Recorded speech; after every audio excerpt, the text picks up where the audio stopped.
Hello, my wonderful, beautiful Kenyans. My name is Jules, and I consider myself a human rights activist, and I fight for the rights of all people men, women, boys, and girls, everybody, for the rights of all people, especially my beautiful Kenyan people. So now, today, I actually wanted to follow up on that case against the Child Welfare Society. Come to find out that on January 15th, that all charges were dropped against the CEOs and the directors, and everybody that had been working at the Child Welfare Society is now back to work and continuing business as usual. And do you guys remember that expose? Do you remember the photos that they showed? Did you remember what you saw and the things that were happening there? I mean, how are the charges dropped and how is every single employee back to work and business as usual? I'm kind of very suspect about what has happened that literally everyone just go back to work. I Let me just let you know that if whatever is happening at the Child Welfare Society continues the way it is, I know that we're working. Okay, if let me just finish that sentence. If whatever is happening at the Child Welfare Society continues as it is, in the near future, we will see something worse. Something worse than what we are fighting right now. We're fighting the COVID-19 virus, but there is a virus that's inside of the human soul that is worse than any virus that you can be seen in the lungs. Let me tell you, when a human soul is wounded, the things that they do are completely unprecedented. Let me tell you some of the things that you're going to see human beings doing. The things that have been done to those children, they will come out as out of the system as teenagers, as 18-year-olds, and as adults, and the kind of crimes that you're going to see done in Kenya will be completely, we won't even know how to handle. The prisons will not be enough. The mental health hospitals will not be, will be full to capacity if we don't deal with those issues right now. So let me just give you an idea of the stuff that is happening to the children: sexual abuse, neglect, physical abuse, mental abuse, verbal abuse. All kinds of crazy things are happening in these orphanages and in these organizations. So let me give you an idea of what is the future of our country if we don't take care of the marginalized citizens of Kenya. All right. So these children will grow up with wounds so deep to be managed by the already overwhelmed system. So they will turn to crimes, the crimes that were done to them. So if a child was continuously raped, guess what the kind of crimes they'll be doing? They'll be raping. If a child was molested, if the child was beaten in any way, those are the kind of crimes that they will repeat. Either they will do that to somebody or they'll do that to themselves. So people tend to do the things that were done to them. So now imagine a city with youth with nothing to lose. Imagine the kind of crimes that they will do.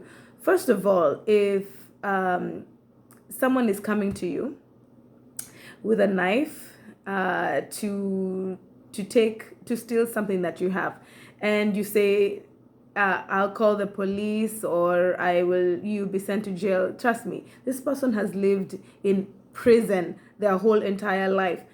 Threatening to take them to prison is no big deal because that's how they've grown up their whole entire life. Because those orphanages, as you can see, I volunteered at Mama Ngina Children's Home. I know what I am talking about. It is like the worst place to grow up as a child. I'm telling you, the stench in there, it is so unhealthy The place is so unhealthy for children. I used to go in there and just and cry, and wonder, this is the government. They've received 1.2 billion shillings a year to take care of these children, and this is how they're living, sharing 5 kids in a bed, some of them sleeping under the bed, the kind of food that they're eating, the lack of health care. I mean, this stuff is real. I mean, those accusations were not just thought of. I mean, that's real stuff that's happening to the children.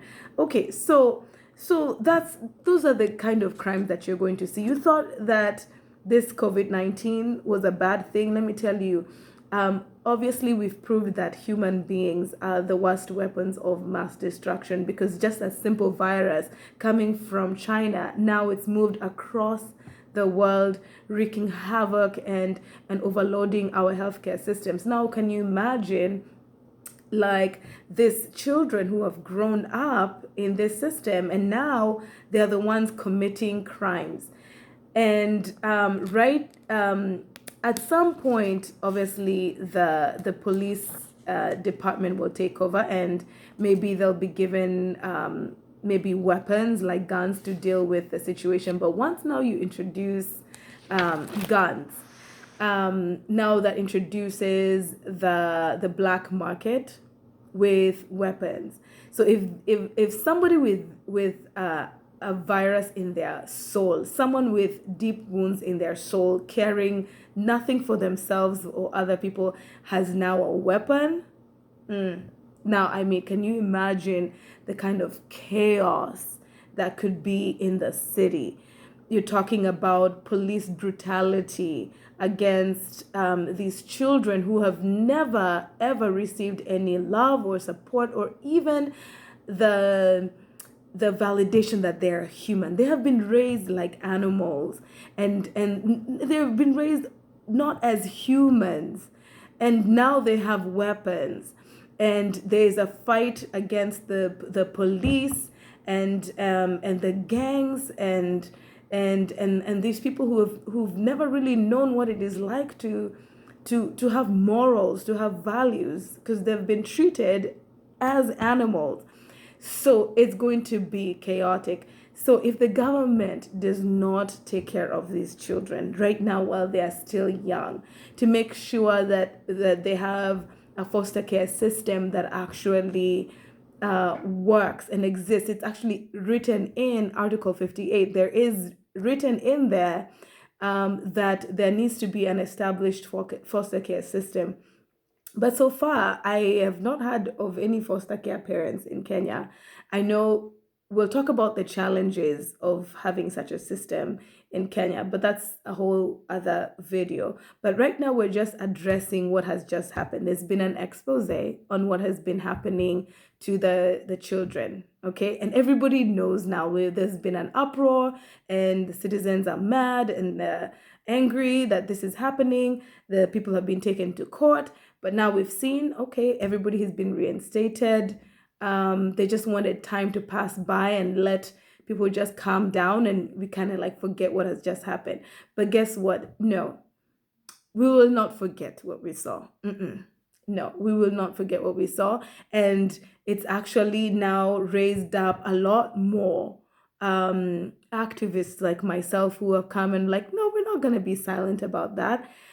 You know, my family lives in Kenya. I have family that lives in Nairobi, in other parts of the world. I mean, I mean other parts of Kenya that will be impacted by the kind of violence that's going to come from these children when they finally start to fight for their rights and fight for justice.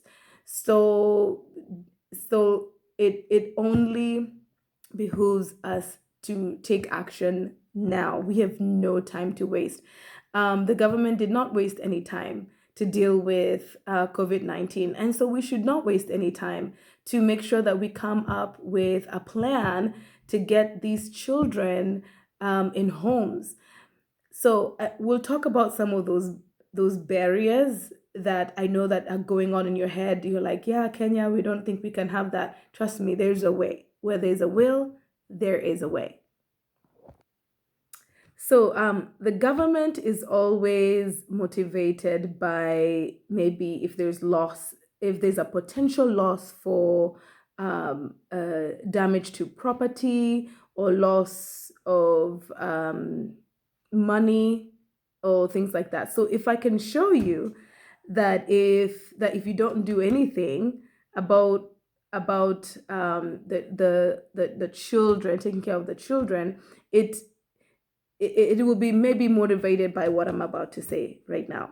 So right now in Nairobi is the headquarters of a lot of nonprofit organizations that serve a lot of African countries, and a lot of NGOs have their headquarters in Nairobi. They serve South Sudan, Congo, a bunch of different places. Now, can you imagine if in Nairobi there's a lot of violence that breaks out? God forbid that will happen, but if we don't take care of the youth, give them jobs, give them something to do, they will find something to do and they will gang up and do rebel type activities. They will become rebels in the city. So if there's a lot of violence, then these expatriates will not feel safe to run their business in Nairobi. And what will happen is that the property values will drop. Now, if the property values drop, then obviously that will affect the economy. Nobody wants to invest in a violent city where they don't feel safe, and so if there's a potential that this will be a high crime area, then people will start leaving, and once people start leaving, then the property values drop. So if that's not enough motivation for the president or the government or the people who run the Child First Society to do something, this is one. It really will cost you a lot of money. First of all, it will overwhelm the healthcare system because these children are growing up with a lot of trauma. Okay, there's a lot of they're actually about 500 times more likely to commit suicide, and 4 out of 5 of them will have some serious mental health problem. So you're finding the healthcare system will be overwhelmed, especially the mental health organizations will be completely overwhelmed. They won't be able to take care of all the issues that these people are facing. All these children have grown up with this much trauma, and nobody is paying attention to it. Yes, it is going to overwhelm the healthcare system. You thought COVID-19 is overwhelming the system? Mm-mm. This will be way worse because of the type of crimes that they'll be doing. It will be completely inhumane, and what are you going to do about that? You're going to imprison all of them? First of all, there is not enough prisons to hold that will be able to hold them, because we're supposed to be rehabilitating them. The kind of there'll be so much demand for alcohol and drugs because they need to somehow soothe the pain that they've been going through, so they'll use drugs and alcohol. So that will introduce a lot of drug cartels and more brewing of illicit brews. So it really is something that needs to be handled now. It's something that cannot be ignored. So that being said, let's go to the next point. So the court proposed in January 15th, after the case of the People's versus the Child Welfare Society of Kenya, and it was ruled that the public sector and the private sector should collaborate to make sure that the children's rights are taken care of, that the children will be cared for as they should be according to the law. So a lot of you are probably wondering, Kenya, really, a foster care system? I would never work in Kenya, but let me tell you, it can be done. The opposition that you're going to face first is from mostly, of course, the men who already feel inadequate to take care of their own families. First of all, you're saying, okay, we have our own families, we can't even take care of them as it is. But the child welfare society is supposed to take care of the rights of all children, even the ones that are not orphaned. So the 1.2 billion to 2 billion shillings that is in the budget is for all children. So if you have a child and you cannot be able to feed them, the child welfare society is supposed to be taking care of that, to disseminate the monies and the food that's for all children. So your family should have already been taken care of.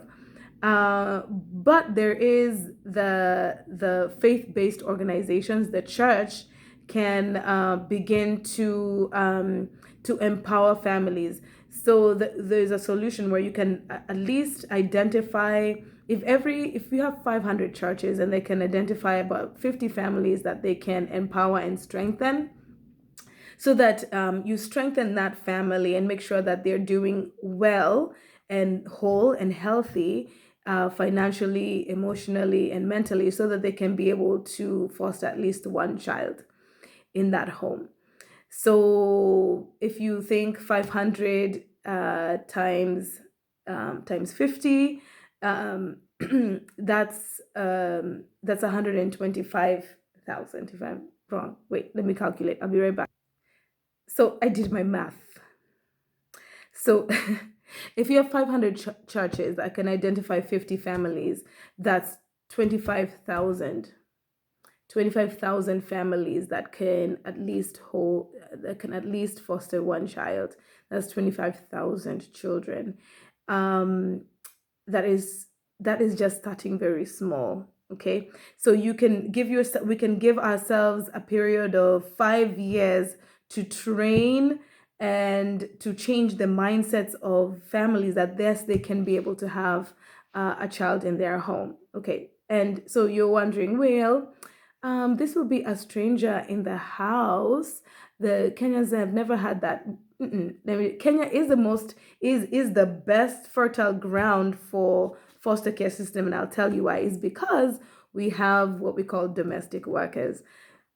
There's about 1 million domestic workers working in just the city of Nairobi alone. That is not counting any of the other places around the country. So Kenyans are used to having a stranger in your house from somewhere. Some come from all the way from Uganda.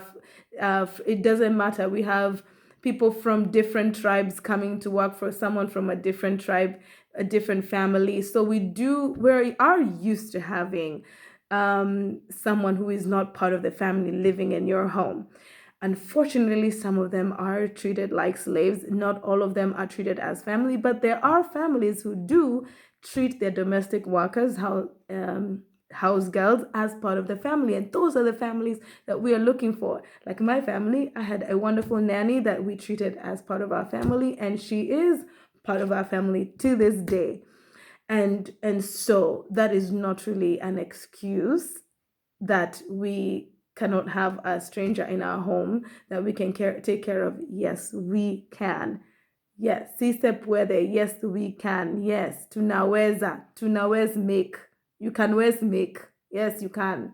So another barrier is just the high rate of domestic violence against women, children, and domestic workers in the home. So there needs to be more legislature and empowerment of the people to report, and the protection of whistleblowers, and also emergency shelters for people who are being abused.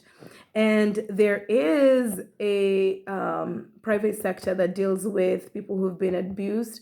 LL Ministry and Trauma Healing Institute. Those are two organizations that I know that really help people with issues that they have gone through with in their childhood. Women who have been battered, they can find healing. So that's another barrier, is just the level of abuse that we see in homes. That's a whole other topic for a whole other day. But right now we're just talking about the challenges and obstacles to for that the child welfare society is facing, to just have children be fostered and adopted. But these are challenges, they're obstacles, they're just hurdles that we can overcome. They can be overcome. It's not an excuse to not do anything. As you can see, if we don't do anything about it, things just get worse and it becomes completely overwhelming. These children are not going anywhere. Poverty is and not going anywhere. It will continue. So we must do something about it. If we don't do, that just the problem just gets worse. So let's just get to work. And it starts with conversations like this one. All right. The third one, the brewing and consumption of illicit alcohol and drugs. That is a huge hindrance, okay, because now we cannot bring children to homes that people are just completely consuming and are consumed by drugs and alcohol. But there is a solution. There is a private entity that can work together with the Child Welfare Society, and that's called U-Turn for Christ, among so many reputable other drug and alcohol rehabs. So there are organizations that the Child Welfare Society can work with. Another one that is really disgusting for me to even talk about is child prostitution. Children as young as 9 years old are being prostituted. Now, okay, these are children, first of all, who will resist going back into home. So if you tell a child who's been prostituting since she was 9 and she's 15, and you tell her that she's going to go in, be protected and safe in her home, she'll be like, please, I ain't going back to nobody's home. That's where I was molested, and that's where I was raped. So she's and as a result of being raped, and now I am a prostitute and this is what I'm doing for a living. You will not convince her to go into somebody's home to be protected there. So that's a barrier, because they're already sex workers. They're already earning money doing this to their bodies. First of all, they do not care about their well-being. That's the self-destruction I was talking about. The stuff that was done to you, you will do to others, or you will continue to self-harm. So now women are not likely to go raping men, but they will self-destruct. Another way to destroy yourself is prostitution. Think about the AIDS, the venereal diseases, the pregnancies. The list goes on and on and on. Poor. I feel really, that's just, I need to move on from that one, because I could really have another whole topic on talking about child prostitution. But another thing, okay, so lack of infrastructure. What a barrier. So homes are already congested as it is. Africa is like the most fertile continent. People just have so many children and keep having many children. So the homes are already congested. Many families live in less than favorable conditions in the slums. Small spaces cannot accommodate an extra child. All right, so we'll have to find solutions for infrastructure. Hopefully, organizations like Habitat for Humanity, Milele Homes, Rooted, Bar Hope come together and they build homes and put a family, a mom and a dad, and those homes can actually have the potential to have more children. They can even foster like 5 children. So that's already been done. If you guys have never checked out Milele Homes or Empowering Lives International, this is the work that they're doing. So not an excuse, it can be done. All right, next, we're just on number 6, and there's like 10 issues that I can think about. The level of trauma is so high, and the number of children who require intensive trauma healing is completely overwhelming. And but there is a solution. There's organization called Trauma Healing Institute. I've talked about them before, and they run children's trauma healing and LL ministries. So if a child is in a home and they are completely just overwhelmingly have some severe behavioral problems, obviously it's based on the stuff that was done to them. It's not something that they can't overcome, but there are organizations that really work with children to help them with their trauma. Next, it probably should have been the first one. All this should be actually not just number one because of how there's such a barrier to a good adoption and foster care system to be run. Poverty, I mean, goodness, we are trying to do work, this type of work in a place where poverty is a problem, where we're still trying to meet the basic needs of the general population. We're not just talking about the orphans, we're talking about the general population is struggling, living on less than $1 a day. And we're trying to say, okay, you guys can run this. We have so many issues that we need to deal with. And I think there's got to be a starting point, like I said. And the companies the organizations that come from the US and all these other places, and they come with their solutions, I think they need to really dig deep before they bring the stuff that they're bringing, because there's one child sponsorship that sponsors children who are in an orphanage that's been run by people who are actually benefiting. They're just kulaing pesa in those places. They're not really taking care of the children, and they're just they're abusing the children. They are for profit because they are making money off of this, because there is money in slavery. Let me tell you, there is money in oppression. So these people are just having children there just so that they can gain money. And the one child sponsorship has proven before, and there's been an expose on that. That's a whole other topic in itself. All these points are a whole other topic on themselves, but we're just hitting them, talking about the barriers to why the child welfare society cannot really be able to do their work. I'm not cannot, but there's just obstacles that they're facing to do their work. So poverty and solutions that don't work, that are coming from the West, are actually causing more harm than good. Read the book when helping hurts. Read that book if you haven't read that book. It is true. Helping from the West sometimes has just really hurt us. First of all these orphanages exist because they came from somewhere, from the West maybe. I mean, there's that's a whole other topic. I won't even go into that right now, about how these orphanages were started and how that's, let's not even talk about that right now. But we'll continue. Number 8. Oh, it brings me to that point. I didn't even know it was a point. The existence of orphanages that are being run for profit. That was my next point. So the solution is to definitely investigate before you start giving money to orphanages. And also another solution is legislature. We need to write a bill that limits organizations from keeping children